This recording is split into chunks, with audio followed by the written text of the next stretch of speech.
So we've seen in the last two lessons how Bohr's theory, it was an excellent theory. It was a really good start in explaining why and how electrons are arranged the way they are.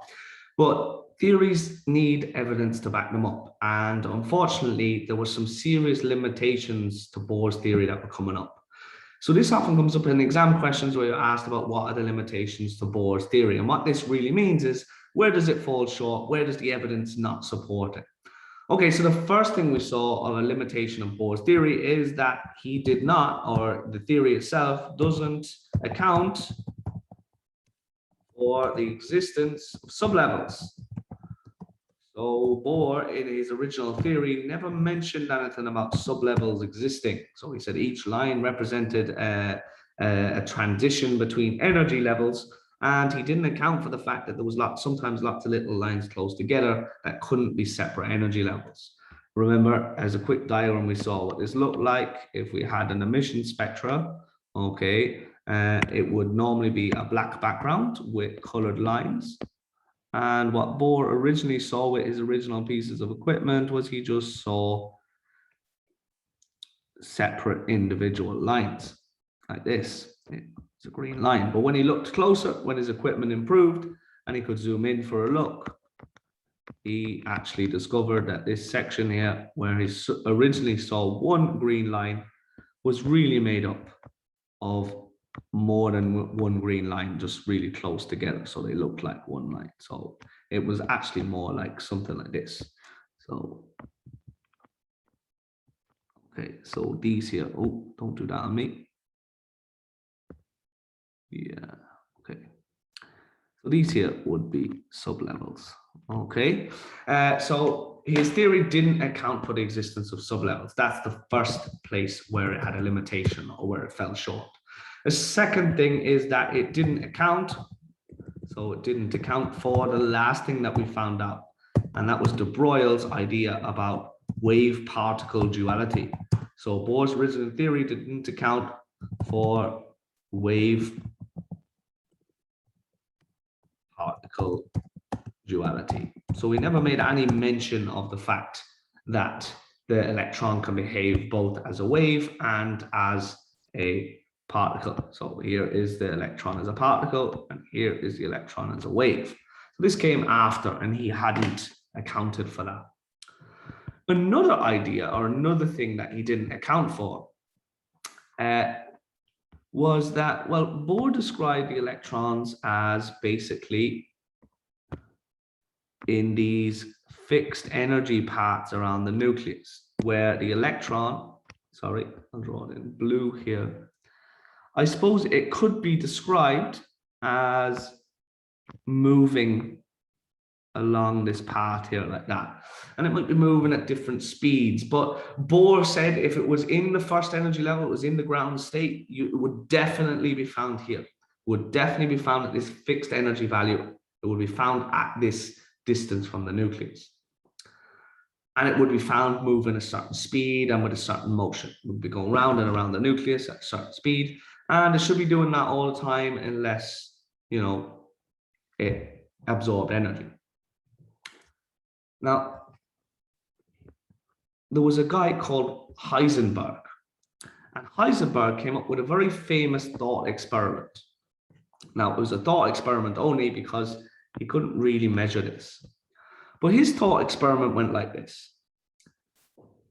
And Heisenberg knew that if you want to see something or measure something, if you want to see or measure something, you need to actually look at it, okay? And for any person, really for any machine to detect something, you need to use light, okay? So Heisenberg understood that if you wanted to see an electron, you would have to send light in, and it would have to reflect off the electron like this. So it would hit the electron and it would reflect back and into your eye. But what Heisenberg understood was that the minute the light hit the electron, by the time or before it got back to your eye to see, okay, well, where is the electron? You want to find out where it is. So you shine light on it and you go, oh, look, it's there. The issue with that is that the instant, and I mean the same second as light hits the electron, well, we saw what happens. If light hits an electron, what happens to it? That automatically changes the motion of the electron. It's gone somewhere else. You've excited the electron. It's jumped to another energy level, or it's moving faster. You can no longer say where the electron is. You can't say it's there because it's not going to be there anymore. It's moved somewhere else. So Bohr talked about pretty much being certain that if an electron is in the ground state, that it's always here. It's always at this distance from the nucleus. That's what Bohr stated in his theory. And what Heisenberg basically said is, well, you can't be certain where it is, and you can't be certain how it's moving. You definitely can't be certain about them two things at the same time. You might be able to measure where it was a second ago. Okay, so you shine light on it. By the time the light reflects back to your eye and you see it, you can see where it is. But the fact is that that's not where it is anymore. It might have been there 2 seconds ago or a second ago, but it's not there anymore. Now remember, this is only a thought experiment. He couldn't actually do this. He's just thinking in his mind.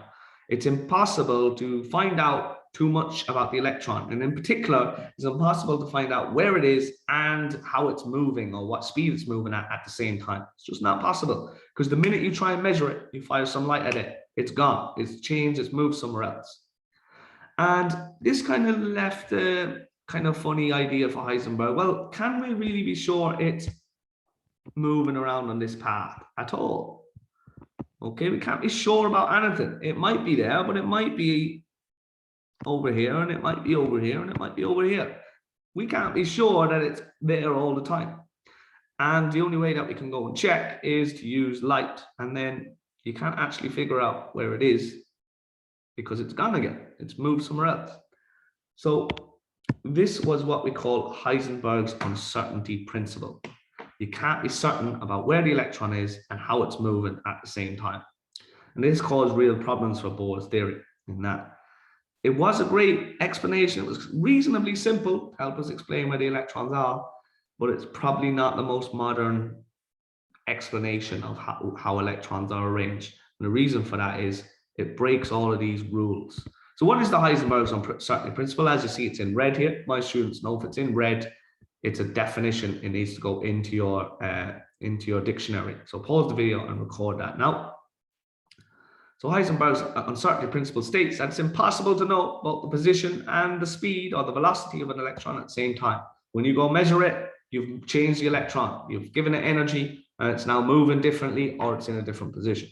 You can't know them two things at the same time. It's not possible. Okay, now that's another thing that we need to add to our limitations of Bohr's theory. Sorry, my screen's gone a bit crazy. I need to find where we were. Apologies about that. Where are we? Yeah. That's another thing that we need to add, another limitation of Bohr's theory. This is another reason why it doesn't work perfectly. It didn't account, his theory did not account for the, did not account for the uncertainty principle. Okay, so those are the 3 limitations of Bohr's theory. We do get asked about them. So sometimes you're asked to explain what Bohr's theory is, and sometimes you're asked to explain what the limitations of Bohr's theory were. Okay, so take a good look at that screen, and I'm going to ask you to pause it from memory, see if you can put that the limitations of Bohr theory into your dictionary now. What are the limitations of Bohr theory? Then 3 things. Pause the video so you can write them down. Okay, so hopefully you remember them. Here they are. Didn't account for the existence of sublevels, didn't account for wave particle duality, and didn't account for the uncertainty principle. All right, got some questions to do. Here they are, 2, 4, 2, 2, 2, 4, 6. Okay, so go ahead, pause the video and do them. If you're working from the booklet in my class, you know where to find them, and we'll correct them the next day. See you.